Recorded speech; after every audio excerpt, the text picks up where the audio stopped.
자, 그러면 저희는 실무부터 한 번씩 보겠습니다. 다음 신규 거래처, 거래처 등록 메뉴를 이용해서 추가로 등록하시오 나왔습니다.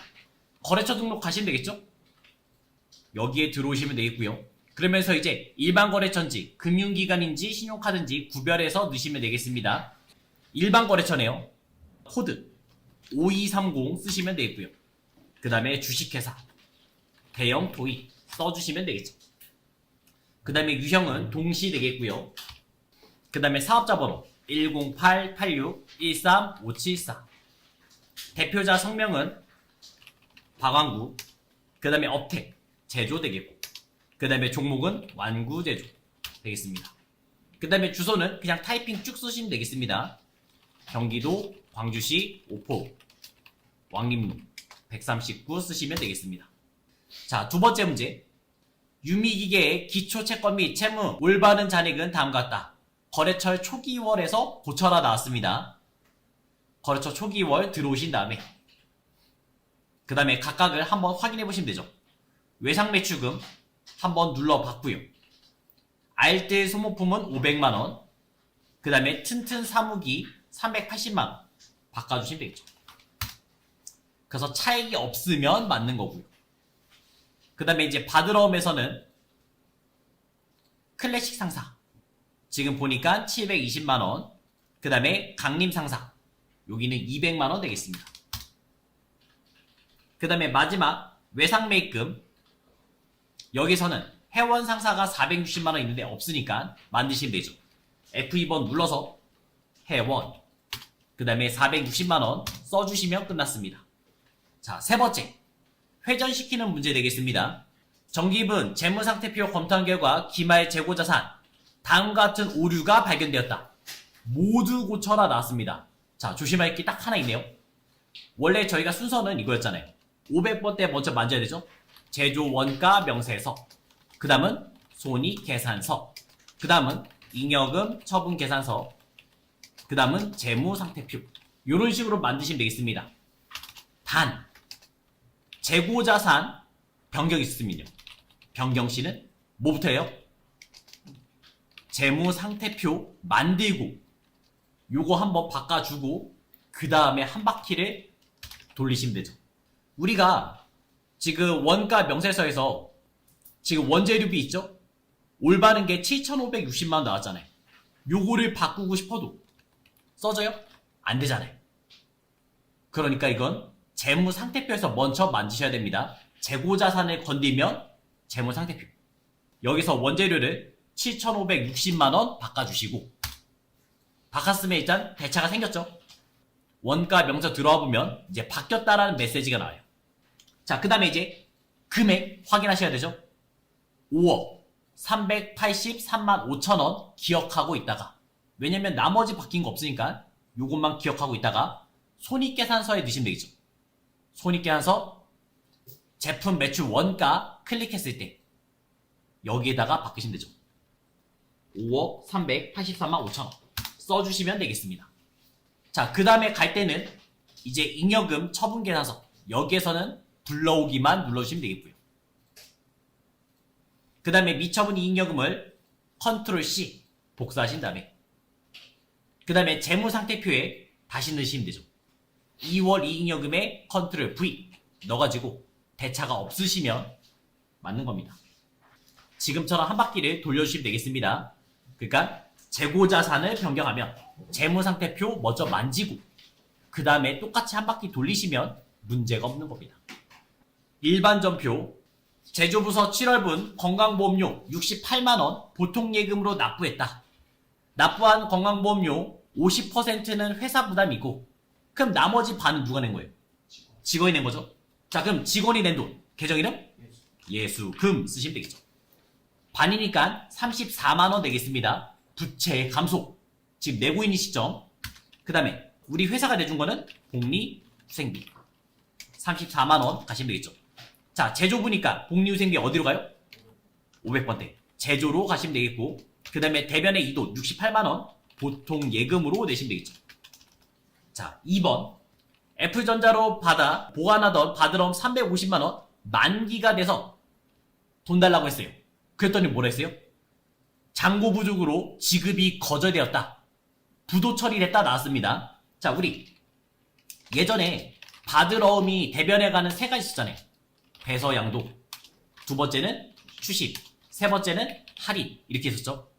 할인일 때 계정 이름 뭐였어요? 매출채권, 처분, 손실 이런 계정 썼고요. 추심일 때는 수수료, 비용 이런 계정 썼습니다. 그거 말고도 지금 부도 쓸 수 있겠죠. 그러면 대변에 받으러움을 날리시면 되잖아요. 자, 거래처 누구였어요? 애플. 그 다음에 350만원 되겠고요. 차변엔 돈 못 받았죠? 이때 어떤 거 쓰래요? 부도, 어음과 수표. 그 다음에 애플 350만원 써주시면 되겠습니다. 지금 부도원과 수표를 받았다는 얘기는 뭐예요?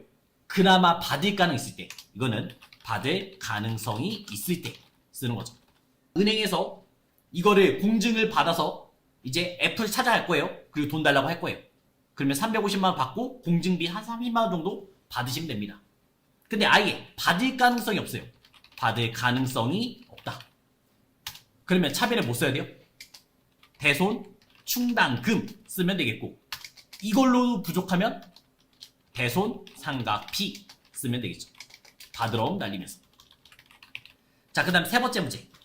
영업부서 고용한 일용직 직원의 일당 42만원을 현금 지급했다 나왔습니다. 단 일용직에 대한 고용보험료 등 원천징수세 발생하지 않는 것으로 가정한다.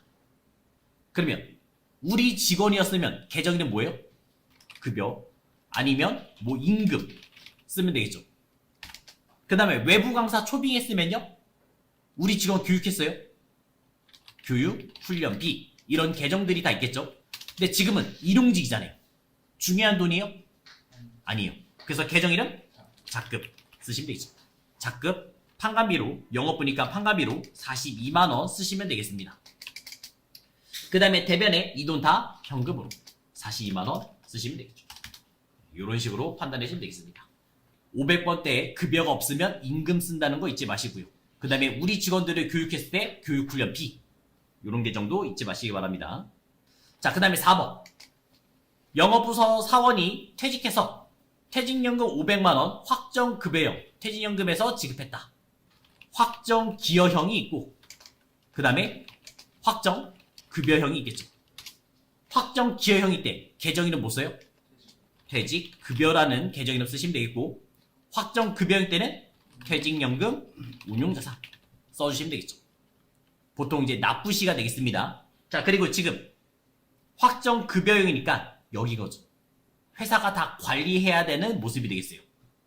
그 다음에 이제 운용수익이 생길 수 있잖아요. 확정기여형은 회계처리 있어요? 없어요. 그 다음에 확정급여형은 회계처리 하셔야겠죠? 차변에 뭐라 쓰면 돼요? 퇴직연금 운용자산 쓰시면 되겠고, 그 다음에 대변에는 이자 수익 써주시면 되겠습니다. 자, 그 다음에 이제 세 번째는 퇴사. 실제 직원이 퇴사했습니다. 확정기여형은 회계처리 없고요. 그 다음에 확정급여형은 대변에 퇴직연금 운용자산. 여태까지 내용들을 다 날리시면 되겠고요. 그 다음에 차변에 뭐 써요? 제일 먼저 쓰는 거 회사가 다 보관하고 있잖아요. 퇴직급여 충당 부채를 먼저 쓰겠고, 그 다음에 돈이 부족하면 비용 처리하셔야겠죠. 그 비용 처리 계정이 그쵸, 퇴직급여 만드시면 되겠습니다. 그 다음에 퇴직연금 운용자산도 우리가 이제 맡겨놓은 거잖아요. 그거를 적게 맡겨놓을 수 있겠죠. 그러면 우리가 따로 보통 예금 이런 식으로 주시면 되겠죠. 최대 나올 수 있는 거는 이 4개까지 나올 수 있습니다. 자, 지금은 퇴직급여 충당부채 감소로 회계 처리하고 있다 있으니까 그냥 차변에 퇴직급여 충당부채 쓰시면 되겠네요. 퇴직급여 충당부채 금액은 500만원 되겠고, 그 다음에 대변에는 퇴직연금 운용자산 500만원 넣어주시면 되겠습니다. 자, 이 말이 없었어요. 지금 마지막에 이 멘트가 없었어요. 조회에서 찾아라. 그렇게 나왔으면 계정별 원장, 그 다음에 지금이 9월 26일이잖아요. 9월 26일. 그러면서 퇴직급여 충당부채를 직접 조회하시면 되겠죠. 퇴직급여 충당부채 295를 조회하시면 되겠습니다. 그럼 2,900 여유가 있죠? 쓰면 되겠죠. 만약에 여기에서 300만 원밖에 없었다. 그러면 퇴직급여 충당부채 300 쓰고 넘어가는 게 퇴직급여 비용 처리가 되는 겁니다. 조회에서 찾아라 했으면 이런 식으로 확인하시면 되겠습니다. 5번 단기 세차의 목적으로 2023년 5월 3일 취득했던 더 푸른 컴퓨터의 주식을 전부 3,700만 원에 처분했습니다. 대금은 보통예금 계좌로 입금받았다. 단 취득 당시 관련 비용은 아래와 같다. 그럼 일단 취득 시부터 한번 회계 처리해보죠. 단기 매매 증권 사고 있는 모습이고요. 5,000주. 그 다음에 취득가격은 7,000원 되겠습니다. 그래서 내가 산 금액 3,500만원치 샀었고요. 대변에 뭐 보통예금 샀다고 할게요. 3,000원. 샀을 때 취득 시 거래 수수료도 있네요. 포함해요? 아니죠. 계정에 써야 되죠. 뭘 써야 돼요? 수수료 비용. 900번대로 35,000원 넣어주시면 되겠습니다. 자, 그리고 얘를 팔고 있는 거잖아요. 전부를 3,700만원 팔고 있잖아요. 그래서 처분 시 내 장부에 써져 있는 단기 매매 증권은 3,500만원짜리였죠. 만약에 매도 가능 증권이었으면 더해서 가는 거였고 단기 매매 증권은 얘만. 그리고 그거를 3,700에 팔았습니다. 보통 예금 받았으니까 보통 예금 받은 거는 3,700. 이렇게 회계 처리하시면 되겠습니다. 자, 차대변 맞춰야 되니까 대변에 200만원 써야겠네요. 손해요, 이익이요? 이익. 그래서 단기 매매 증권 처분 이익 200만원 쓰시면 끝났습니다. 자, 그 다음 6번 액면금액 5천만원 사채 4,900만원에 발행했다. 역시 회계에서는 사채를 딱 발행하는 조건만 나옵니다. 그래서 기본적인 공식 사채는 어차피 비유동 부채잖아요. 그래서 대변에 쓰셔야죠. 사채 여기다 뭘 써요? 액면가. 여기다가는 액면가 쓰시면 되죠. 그래서 5천만원짜리 사채를 발행했고 그 다음에 차변에 돈을 받았습니다. 4,900만원 보통 예금으로 받았죠. 이렇게 회계 처리하시면 되겠죠. 손해요, 이익이요? 손해가 생겼죠. 5천만원짜리 사채를 4,900 받았으니까 그때 계정 이름 사채 할인 발행 자금 100만원 쓰시면 되겠고 만약에 이득이 났으면 사채 할증 발행 자금 이런 식으로 회계 처리하시면 되겠습니다. 자, 사채가 나왔으니까 조금 더 얘기해보죠. 돈을 빌린 거잖아요. 그럼 나중에는 이자를 줘야 돼요. 이자 줄 경우 회계 처리 차변에는 이자 비용 쓰시면 되겠죠. 그 다음에 대변에는 뭐 보통 예금처럼 주시면 되겠고요. 실제로 돈 준 거는 액면가에 내가 증서를 줬을 거 아니에요. 여기다가 이제 액면가에 액면 이자율 종이에 써져 있는 이자율을 그대로 주시면 돼요. 만약에 10%다. 그럼 5천만원에 10%. 그래서 500만원 이런 식으로 주면 되겠죠. 예를 들어서 500만원 이런 식으로 줬다고 가정할게요. 5천만원에 뭐 10%라고 가정하고요. 내가 생각하는 이자는요. 더 많이 나갔겠죠. 왜요? 처음부터 손해봤으니까. 발행가에 유효 이자 넣어주시면 되겠습니다. 이런 식으로 이제 회계 처리가 되겠죠. 자, 그럼 발행가는 4,900이 되겠고요. 유효이자율 더 적어요? 아니면 많아요? 그럼 이렇게 생각해요. 우리가 이제 액면 발행 있고 그 다음에 할인 발행, 할증 발행 있잖아요. 그러면서 나중에 만기되면 액면을 올라가야 되죠. 할인 발행이. 그러면 10%보다 이자를 더 줘야지만 올라갈 거 아니에요. 나중에 얘가 4,900, 5천만 원 될 거 아니에요. 그래서 12% 준다고 생각하시면 되겠죠. 할인 발행 12%, 할증 발행 8% 더 낮게 이렇게 기억하시면 되겠고요. 그럼 계산하시면 뭐 어느 정도 나오겠죠. 그러면 과거에 손해봤던 사채 할인 발행 차금이 없어지는 거죠. 사채 할인 발행 차금 그 차이만큼 없애주시면 되겠습니다. 이런 식으로 계산되는 게 사채 이자 주는 얘기예요. 자, 그러면 이제 이론 문제. 여기서 이론 문제는 우리 항상 이거 나오잖아요. 할인 발행 그 다음에 할증 발행 나오고 세 가지를 비교하잖아요. 상가액 그 다음에 장부가 총 사채 이자. 할인 발행하면 떨어져요, 올라가요? 상가액 증가. 할증 발행 상가액 증가. 이 상가액은 기울기라고 봤습니다. 기울기. 올라갈 때도 확 올라가고 떨어질 때도 확 떨어져요. 그게 유효이자율이라서. 둘 다 증가하고요. 그 다음에 할인 발행 장부가 증가. 왜냐면 지금은 4,900에서 5천만 원까지 올라가야 되는 상황이죠. 그래서 증가되겠고, 할증 발행은 그 위에서 떨어져야 되죠. 감소가 되겠습니다. 총 사채이자 할인 발행 증가. 그 다음에 할증 발행 감소. 그래서 간단하게 여기는 12%, 그 다음에 여기는 8% 이렇게 기억하시면 좋다 했었죠. 그래서 할인 발행, 할증 발행 구별을 해주시면 좋습니다. 조금 더 가죠. 우리가 사채를 발행하면 사채 발행비가 되잖아요. 사채 발행비. 수수료 비용 써요? 안 쓰죠? 그럼 얘는 어디서 차감해요? 여기서. 돈 받을 돈에서 차감하시면 되겠습니다. 발행가에서 차감. 그 다음에 사채 할인 발행 차금은 어디서 차감해요? 액면가에서 차감입니다. 여기서 뺀 거예요. 만약에 헷갈린다, 이런 문제 나와서 정확하게 잘 모르겠다 하시면 검색해요. 사채 할인 발행 차금 있죠?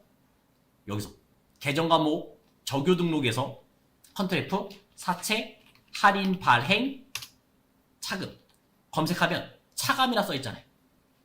사채에서 차감한다. 이거를 최대한 이용하시면 되겠습니다. 자, 이런 식으로 가주시면 되겠습니다. 이제 메인 매출 전표 이어서 가겠습니다. 자, 날짜는 9월 2일. 우리 회사 이름은 오른쪽 위에 써있어요. 유미기계. 여기서 확인하시면 되겠고요.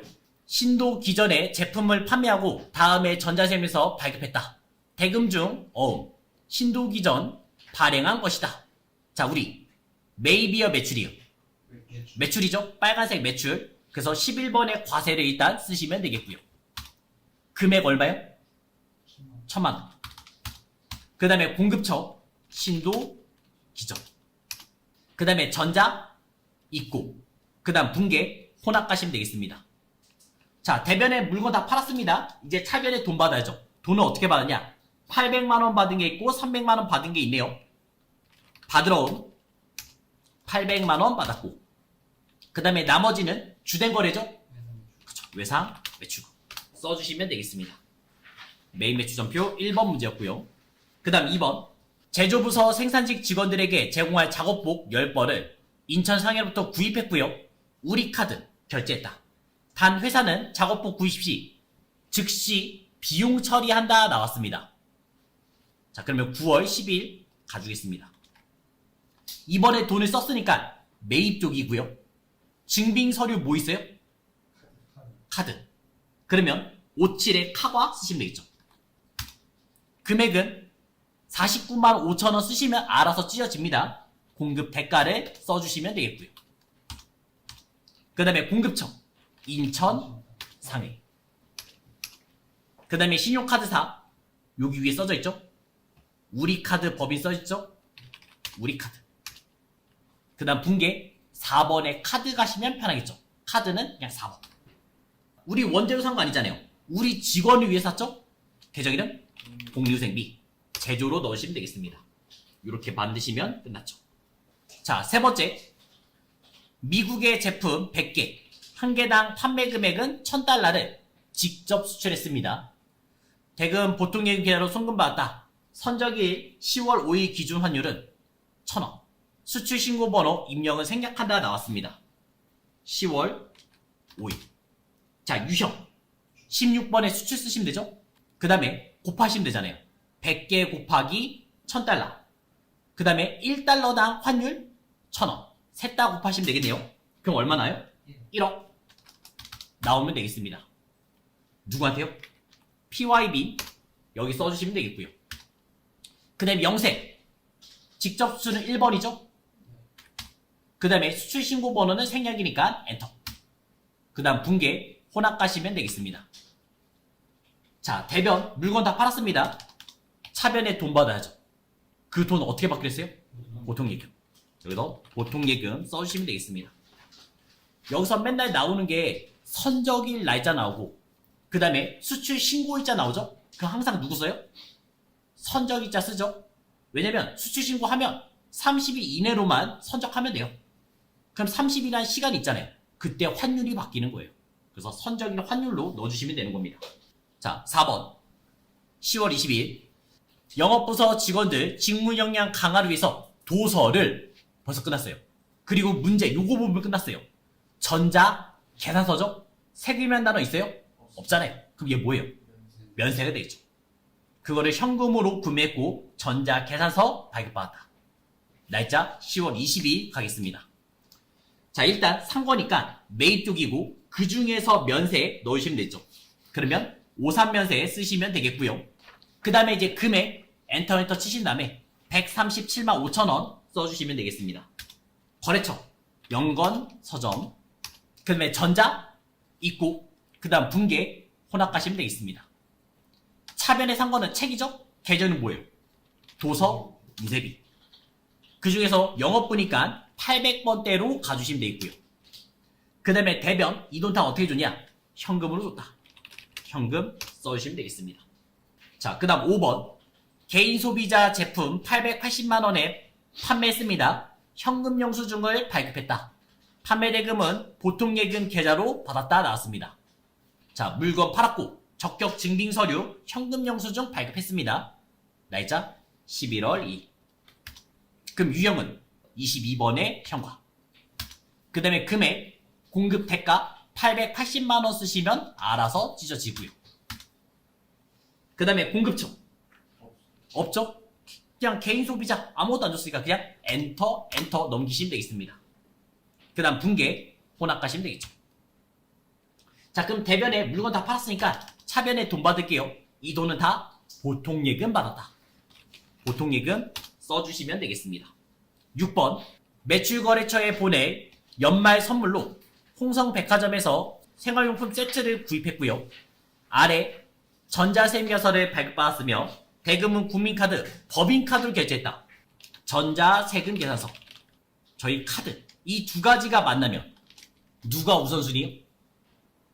세금계산서, 세금계산서 쓰시면 되겠습니다. 그 다음에 오사불공, 그 다음에 면세가 만났어요. 면세, 이럴 때는 면세가 우선입니다. 그러니까 거래처에 화환을 보냈다. 그렇게 나왔으면 이제 면세가 우선 되겠습니다. 그래서 누가 우선이 되는지를 판단해 주시면 좋겠죠. 얘가 만약에 일반 조표 나오려면 세금계산서가 없었으면 일반 조표에 무조건 쓰셔야 돼요. 근데 세금계산서를 끊었기 때문에 요거는 오사불공으로 넣으시면 되겠습니다. 날짜 12월 19일. 유형은 오사불공 넣어주시면 되겠고요. 그 다음에 금액 50만원 되겠죠. 공급처 어디서 샀어요? 그렇죠? 홍성백화점, 홍성 쓰시면 되겠고.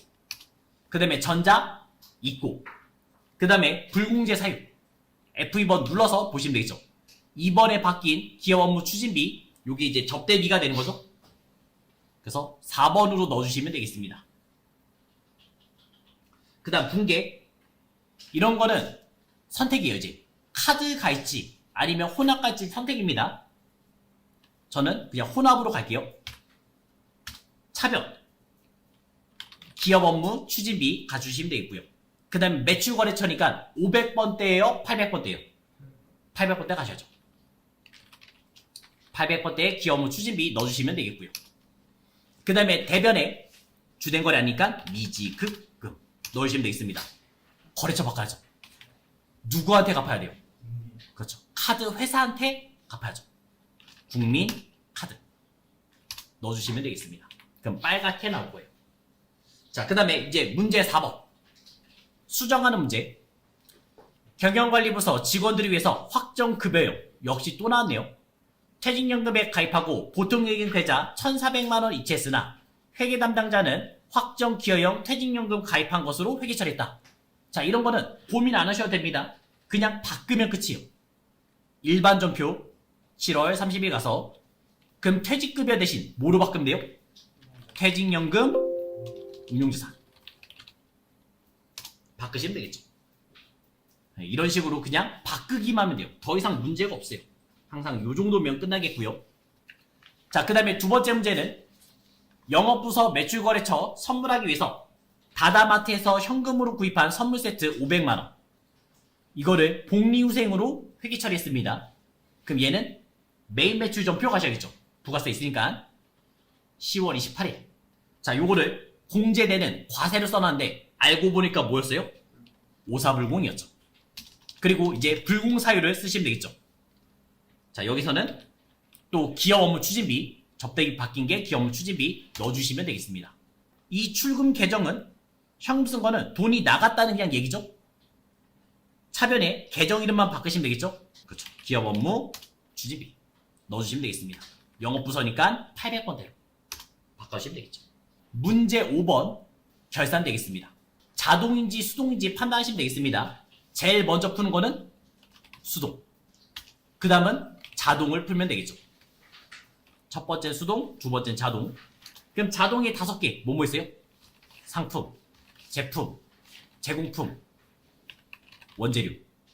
기말에 얼마큼 있다 쓰시면 되겠고, 그 다음은 대손, 충당금 쓰시면 되겠고, 이거랑 비슷한 거는 퇴직급여, 충당부채. 그 다음에 네 번째는 감가, 상각비. 그 다음 마지막은 법인세. 이렇게 5가지 종류만 자동이고 나머지 수동으로 판단하시면 되겠습니다. 자, 그러면 3번은 일단 자동이네요. 그 다음에 1번, 2번은 수동 되겠죠. 이걸 먼저 체크하고 이제 문제 푸는 거죠. 자, 1번. 7월 1일에 가입한 토스은행 정기예금 500만원. 만기는 1년이고 연이자는 6% 주기로 했습니다. 기간 경과분 이자를 계산한다. 자, 그럼 7월 1일부터 12월 31일, 그 다음에 뭐 6월 30일 가시면 되겠고, 어차피 이자를 받는 얘기, 이자를 주는 얘기는 다 어디 얘기요? 앞에. 여기. 기간이 지나야지만 이자를 주고, 기간이 지나야지만 이자를 받을 거 아니에요. 다 앞에 얘기 되겠습니다. 어차피 딱 반이네요. 그러면 500만원에 대해서 연이자는 6% 되겠고, 그 다음에 12분의 6 계산하시면 되겠죠. 2분의 1 계산하시면 되겠습니다. 그러면 500만원 6% 하시면 30만원, 30만원의 반이니까 15만원 되겠죠. 이 이자를 받았어요? 못 받았어요? 못 받았죠? 그럼 저희는 이자 수익을 15만원 써놨고, 아직 못 받았으니까 그때 쓰는 계정일은 미수 수익 15만원 쓰시면 끝났죠. 자, 그 다음 2번. 외화가 나왔으면 항상 증감만 따시면 되잖아요.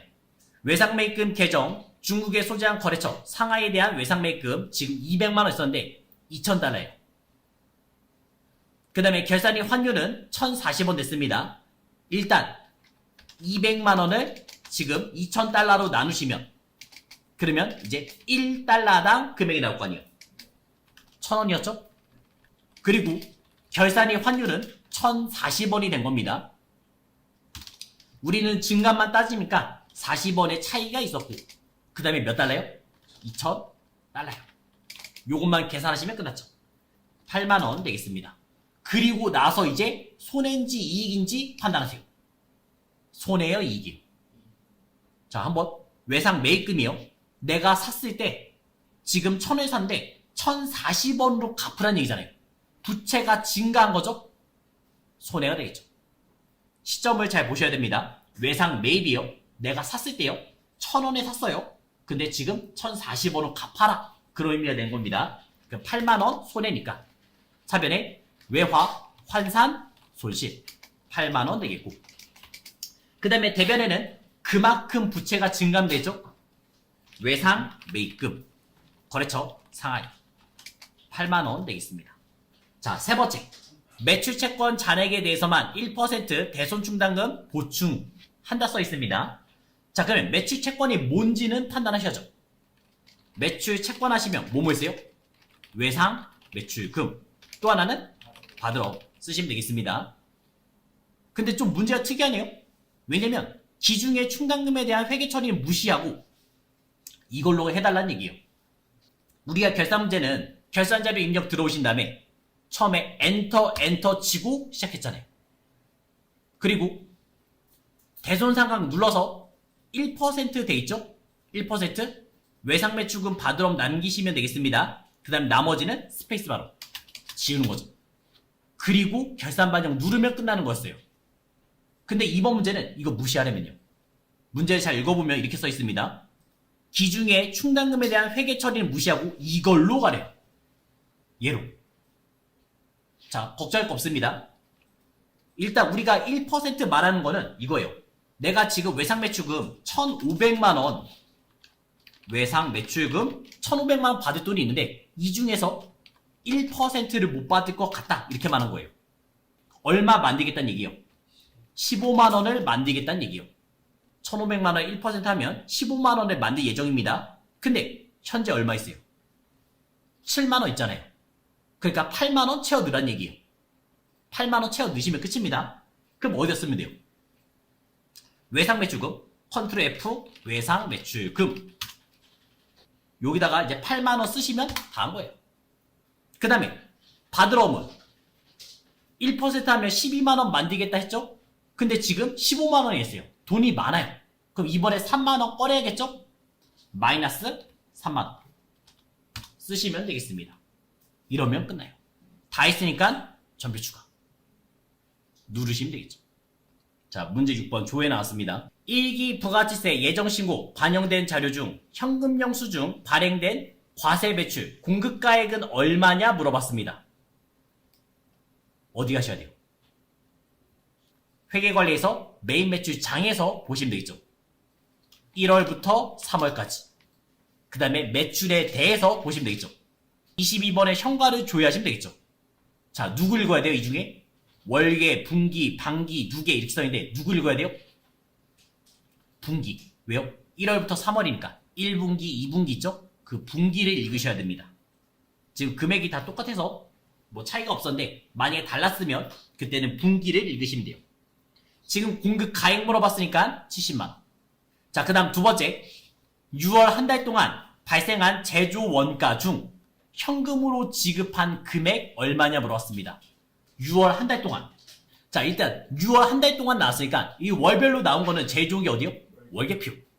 여기에서 보면 바로 나올 수 있죠. 그래서 월계로 6월만 조회하시면 쭉 내렸을 때 500번대 제조 원가를 볼 수가 있습니다.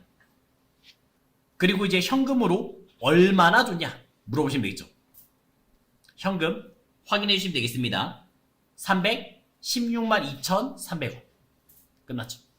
세 번째, 6월 30일 현재 외상매입금 잔액이 가장 작은 거래처. 그 다음에 외상매입금 잔액은 얼마냐 물어봤습니다. 어디 갔어요? 거래처장. 계정 이름 거래처 나왔으면 거래처 원장에서 찾으시면 되겠죠. 날짜는 6월 30일. 계정 이름은 외상매입금. 엔터 쳐서 처음부터 끝까지 확인했습니다. 잔액이 제일 작은 거를 찾으시면 되겠죠? 전설유통 70만원 되겠네요. 이제 이론 보겠습니다. 이론. 다음 중 일반기업 회계기준에 따른 재무제표. 지금은 재무제표를 물어봤고요. 재무제표는 5개가 있죠?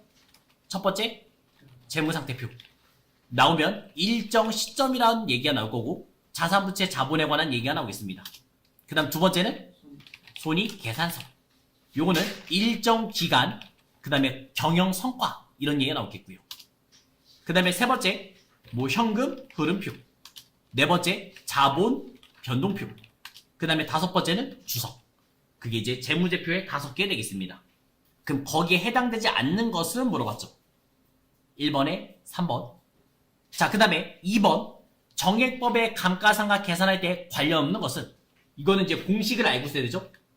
정액법 공식 뭐였어요? 취득 원가에서 빼기 잔존 가치, 그 다음에 나누기 내용 연수 해주시면 되겠고요. 그 다음에 정률법. 얘 공식은 취득 원가에서 감가상각 누계액, 그 다음에 곱하기 상각률 해주시면 되겠죠. 그 다음에 하나 더, 연수합계법.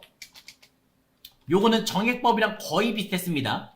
취득 원가에서 잔존 가치를 빼주시고 역순으로 넣으시면 되겠고, 그 다음에 이제 분모 자리는 여기는 내용 연수 합. 그래서 5, 4, 3, 2, 1 요런 식으로 쓰시면 되겠고, 올해 샀으면 5년, 그 다음에는 4년 그 다음은 3년. 이런 식으로 가주시면 되겠습니다. 관련 없는 거 나왔죠? 2번에 4번. 자, 그 다음 3번. 이익잉여금은 처분계산서에 나타나지 않는 항목은? 물어봤습니다. 만약에 이 문제 헷갈려요. 잘 모르겠어요. 그럼 어떻게 하면 돼요? 들어가면 돼요. 잉여금 처분계산 있죠? 어딨냐면 우리 오른쪽에 잉여금 처분계산 있습니다.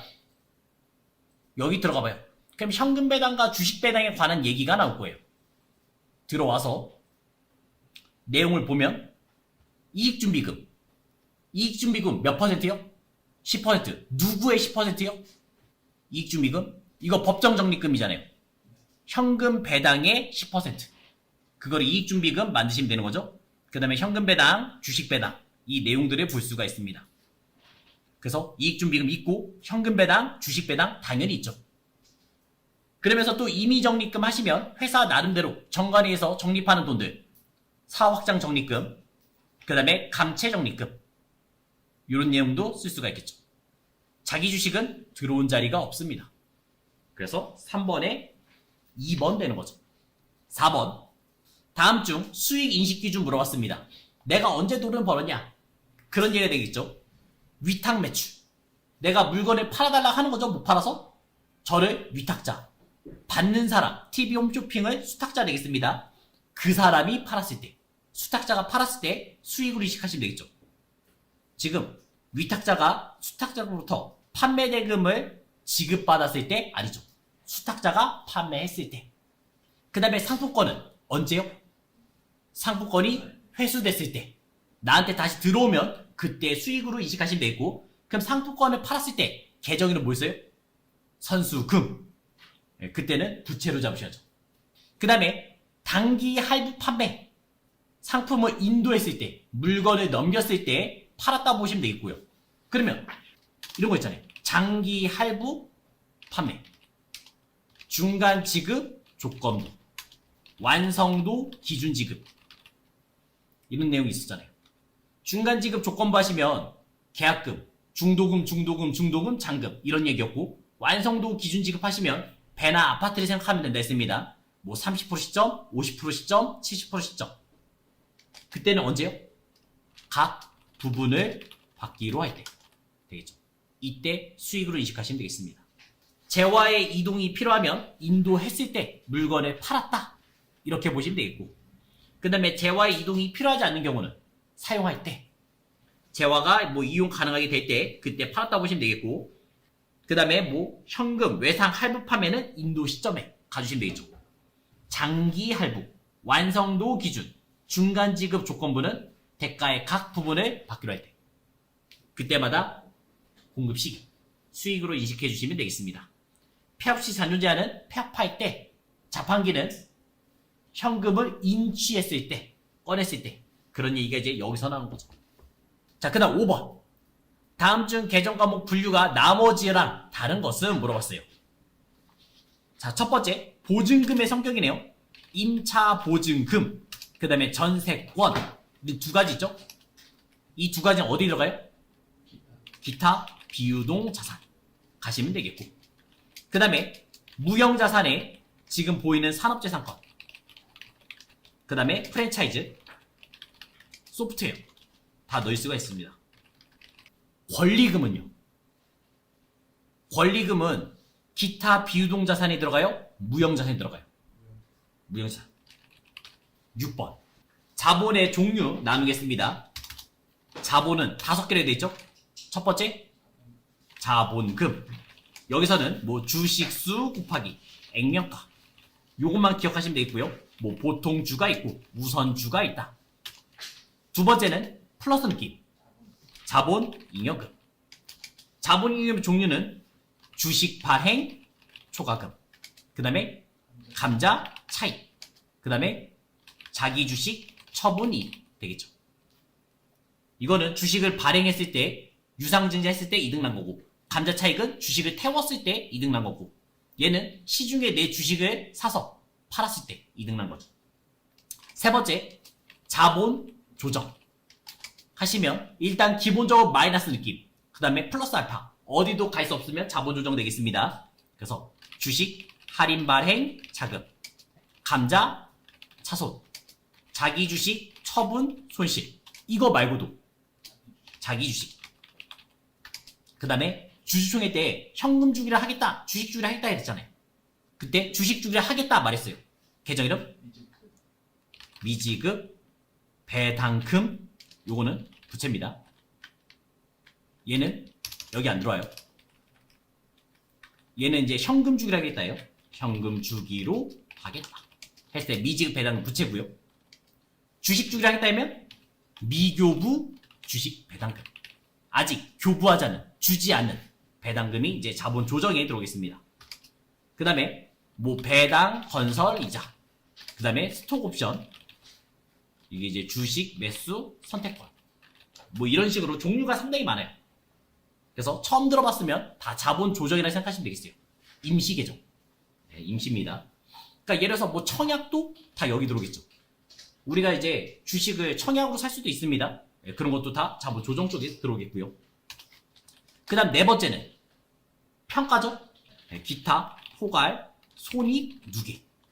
대표적인 게 매도 가능 증권, 평가, 손익 다 들어오겠죠. 그 다음에 마지막 다섯 번째는 그렇죠. 우리 회사의 주대한테 팔아서 건 돈, 이익, 잉여금 되겠죠. 거기서 이제 법적인 게 법적으로 쌓아놔라 이렇게 말한 게 아까 보셨던 이익 준비금이 되는 거죠. 자, 그리고 이 6번 문제 사실 틀릴 수가 없습니다. 왜요? 조회하면 되죠. 만약에 헷갈려서 모르겠다? 그러면 저희 항상 여기 있잖아요. 계정감에 저교에 들어오시면 컨트롤 F 눌러서 자기 주식 조회해요. 그럼 자기 주식이 어디 있는지를 찾을 수가 있어요. 주식, 할인, 발행, 차금 이렇게 조회하면 자본 조정이 들어갔고 그 다음에 자기 주식 처분 이익 다 찾아보시면 되겠죠. 여기서 이제 조회해 주시면 알 수가 있습니다. 자, 그래서 6번에는 3번 되겠죠. 자, 그 다음 7번 실제 기말재고자산 가액은 5천만 원이지만 장부상 기말재고 가액이 4,500만 원 기재됐다. 자, 그럼 이거 편법으로 먼저 쓰죠. 편법. 자산, 부채, 그 다음에 자본, 그 다음에 비용, 수익 이렇게 자리가 있습니다. 지금 자산이 어떻게 했어요? 감소됐죠? 5천만 원인데 4,500만 원 썼잖아요. 그래서 감소 썼습니다. 그러면 자본도 떨어지고 그 다음에 수익도 떨어지겠죠. 그러면서 이제 비용은 어떻게 돼요? 올라가겠죠. 그 다음에 부채도 뭐 올라간다. 사실 여기서 이거는 그냥 공식이고 꼭 올라가진 않습니다. 그냥 이렇게만 보시면 되겠죠. 당기순이익 헷갈리시면 이렇게 생각해요. 이익이 지금 500만원 감소했다. 맞죠? 그 다음 매출원가. 매출원가 결국 뭐예요? 비용이잖아요. 비용이 500만원 증가했다. 보시면 되겠죠? 그 다음에 자산 실제보다 500만원 감소했다. 그 다음에 자본 500만원 증가해라 감소. 이렇게 풀어주시면 되겠습니다. 정석 쪽은 이렇게 되는 거예요. 상품의 기본자리, 기초. 그 다음에 매출 원가, 뭐 총매입. 그 다음에 기말이 있을 거 아니에요. 차대비는 언제나 똑같아야 되죠? 원래 5천만 원이었는데 이게 4,500이 됐죠. 어차피 차변은 변화가 없어요. 그럼 그게 떨어진 만큼 매출 원가가 증가하는 거죠. 비용이 증가했다에 나온 겁니다. 비용이 증가했으니까 우리가 이제 공식이 그 다음이 순매출에서 빼기 매출 원가 빼면 뭐 나요? 매출 총이익이 나오잖아요. 그 매출 원가가 증가했으니까 미 총이익이 감소가 되겠죠. 나머지 변화가 없으니까 쭉 내려가다 보면 당기순이익이 나온 거잖아요. 그게 감소되는 얘기입니다. 8번 투자 목적으로 영업활동에 사용할 예정이 없는 토지를 500만원에 취득했습니다. 그 다음에 대금은 3개월 후에 지급하겠다. 단 중개수수료 20만원 타인 발행 당좌 수표를 지급했다. 자, 내가 만약 사용 목적이었으면 토지 아니면 건물 이런 계정 쓰면 되겠죠? 근데 쓸 생각 있어요? 없습니다. 그러면 계정이 뭐예요? 이게 그렇죠. 투자 부동산 되는 거죠. 500만원 플러스 또 뭐 있어요? 중개수수료 있잖아요. 다 더해야죠. 취득 시 모든 부대 비용은 더한다. 그래서 520만원 넣어주시면 되는 거죠. 이런 식으로 회계 처리하시면 되겠고요. 그 다음에 대변에 이 돈은 3개월 뒤에 주랬죠? 주된 거래 아니니까 미지급급 500만원 되는 거고, 그 다음에 20만원은 타인 발행 당좌수표입니다. 계정은 뭐예요? 현금이죠. 다른 사람이 발행한 당좌수표 내가 가지고 있는 거예요. 처음 받았을 때부터 현금이었어요. 그걸 준 거죠. 그래서 현금 20만원 쓰시면 되겠죠. 내 거였으면 당좌 예금 쓰면 되겠는데 타인 발행, 다른 사람이 발행한 당좌수표를 준 거예요. 그래서 현금 넣어주시면 되겠습니다. 그러면 8번에는 4번. 자, 그 다음 9번. 다음 중 원가 개념에 대한 설명으로 옳지 않은 것은 관련 범위 밖에서 총 고정 원가는 일정하다. 자, 일단 잘 생각해요. 고정비, 이게 고정 원가죠? 관련 범위 내에서는 일정하겠죠. 자, 근데 관련 범위 밖에서 총원가 일정하다 했습니다. 어떤 뜻이에요? 우리가 말하는 고정비요, 이런 거는 어떤 기간이 있어요. 뭐 예를 들어서 월세 50만원씩 뭐 1년에 50만원씩 계속 내고 있습니다. 근데 그게 시간이 계속 가봐요. 1년이 아니에요. 10년, 20년 가봐요. 그때도 50만원이겠어요? 아니에요. 그 금액은 올라요. 우리가 월세 사는 거 있잖아요. 나중에 뭐 30년 뒤에 가면 더 오르겠죠. 그 얘기입니다. 관련 범위 내는 건 보통 그 기간 안에 이렇게 표현하는 거고, 고정비도 나중에 시간이 한참 지나면 변동비가 돼요. 한참 지나면. 그렇게 관련 범위 밖이라고 표현한 겁니다. 그래서 1번 요게 틀린 거고요. 그 다음에 2번 매몰원가 묻혀있죠? 더 이상 의사결정이 필요가 없는 얘기가 되겠습니다. 그래서 의사결정에 영향을 주지 않는다. 관련 범위 내에서 단위당 변동비, 단위당 변동비 뜻은 뭐였어요? 단위당 한 개당 가격은 일정하다. 변동비는 원래 쓰면 쓸수록 증가했는데 한 개당 가격은 일정했죠. 관련 원가는 대안 간의 차이가 나는 미래 원가로서 의사결정 영향을 준다.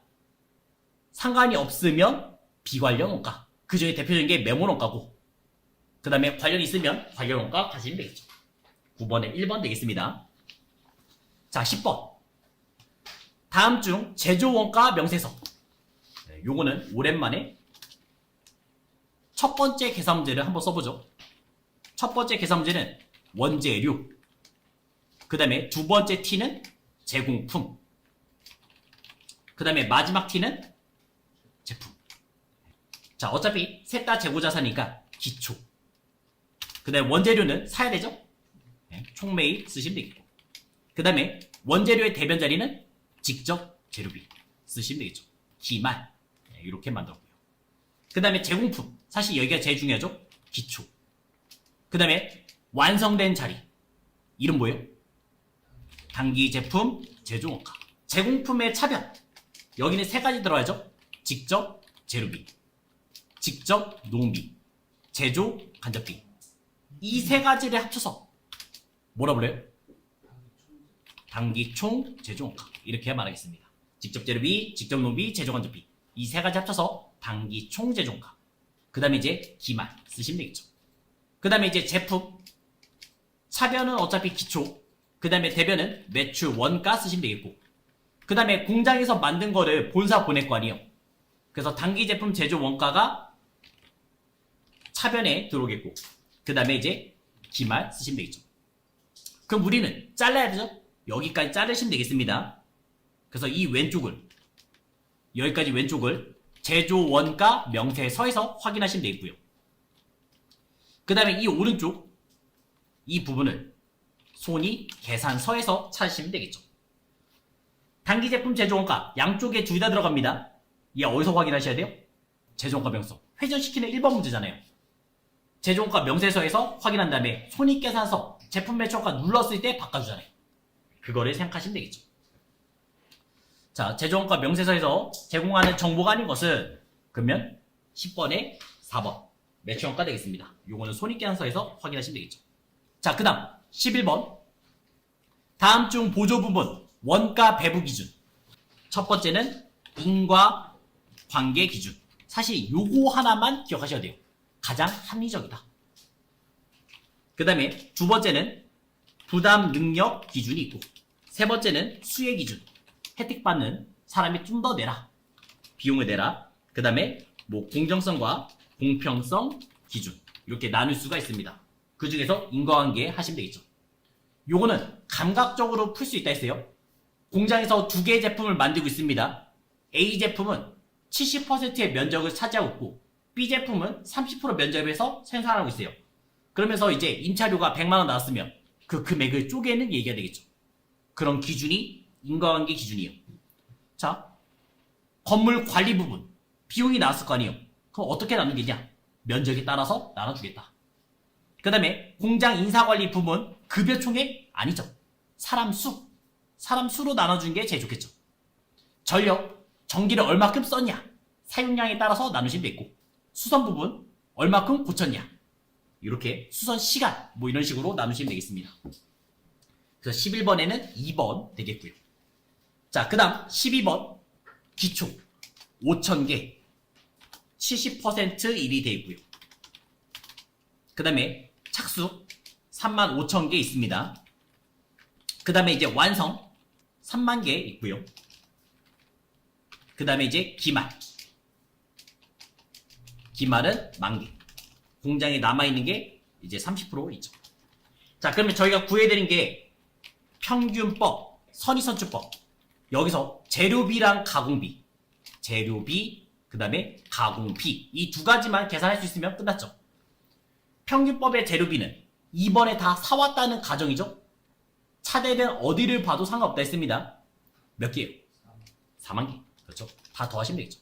더하고 끝. 선의선출법은 물량 흐름에 일치해야 됩니다. 그래서 이번에 실제로 사온 것만 인정하죠. 얘는 작년에 있던 거예요. 그러니까 저번 달에 있던 게 넘어온 거고 이번에 실제로 사온 거는 35,000개 쓰시면 되겠습니다. 자, 가공비. 평균법의 가공비는 기초 신경 써요? 70% 신경 써요? 아니요. 다 이번에 사왔다는 가정이잖아요. 더했잖아요. 그래서 일이 하나도 안 돼 있다고 생각하고 쓰는 거죠. 3만 더하기 10,000개에 30% 하시면 3,000. 그래서 33,000 나왔고요. 선의선출법에 가공비 계산하시면요. 일단 기초부터 가야죠. 먼저 들어온 게 먼저 나가니까. 그러면 5,000개에 70% 일이 돼 있잖아요. 나머지 30%만 일하시면 되겠고. 플러스 우리가 총 완성한 거는 3만 개죠? 몇 개 더 만드셔야 돼요? 25,000개 만드셔야죠. 근데 이거는 일이 하나도 안 됐잖아요. 이번에 사온 거잖아요. 그래서 100% 다 완성해야 됩니다. 플러스 그 다음에 기말 또 3,000개 계산하시면 되겠죠. 그러면 뭐 1,500에다가 25,000, 3,000 다 더해서 나오시면 되겠습니다. 12번에 1번 가주시면 되겠죠. 자, 그 다음 13번 부가세 문제 되겠습니다. 부가치세법 특징 물어봤어요. 소비지구 과세 원칙 맞죠? 그 다음에 전단계 세공제법 맞죠? 전단계 거래공제법 나왔으면 틀린 겁니다. 그 다음에 간접세 맞죠? 자, 그 다음 14번 다음 중 부가치세법상 과세기간 등에 대한 설명으로 옳지 않은 것은 사업자 등록증을 미리 신청한 거네요. 그러니까 그때부터 가면 되겠고. 자, 그 다음 2번 사업자가 폐업하는 경우 그러면 딱 폐업까지. 자, 이거 한번 예전에 썼던 거 써볼게요. 5월 15일 이때 우리가 이제 개업을 할 수 있고요. 그 다음에 이제 폐업을 할 수 있습니다. 그러면 과세기간 어떻게 돼요? 15일. 개업했으면 5월 15일부터 6월 30일 이때부터 가시면 되겠고, 그 다음에 폐업했어요. 과세기간 1월 1일부터 그 다음에 5월 15일까지 오시면 되겠죠. 그럼 신고 납부 언제까지 하시면 돼요? 다음 달 25일. 그러니까 7월 25일 되겠고, 요것도 언제까지요? 다음 달 25일. 그래서 6월 25일 되겠습니다. 요게 항상 원칙. 부가세는 항상 다음 달 25일. 자, 그러면 폐업 날까지 한다? 맞는 얘기죠. 5월 15일 날 끊으시면 되겠고, 그 다음에 폐업자의 경우 폐업일에 속하는 과세기간 종료일부터 아니죠. 다음 달 25일. 지금 15일 날 여기서부터 뭐 25일 뒤에 내라 이렇게 말한 건데 그게 아니고 다음 달 25일 되겠습니다. 그 다음에 간이과세자는 1년 1월 1일부터 12월 30일까지 가주시면 되겠고요.